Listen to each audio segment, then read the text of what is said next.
मला असं वाटतं 2.5 वर्ष ते मुख्यमंत्री होते तेव्हा त्यांचे कोणी हात धरले होते का?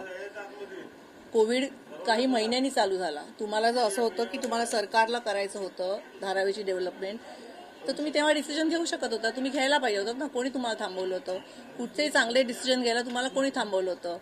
आता फॉर एक्झाम्पल तुम्ही बोलला नाही तरी बोलते. आता एवढे मराठ्यांची आंदोलन चाललेत, मोर्चे चाललेत, सर्व विरोधी पक्ष मराठ्यांच्या बाजूनी उभे आहेत की सांगतात तुम्ही रिझर्वेशन द्या. तुम्हाला कोणी अडवलं होतं? उद्धव ठाकरेंना कोणी अडवलं होतं का तेव्हा? का नाही दिलं रिझर्वेशन?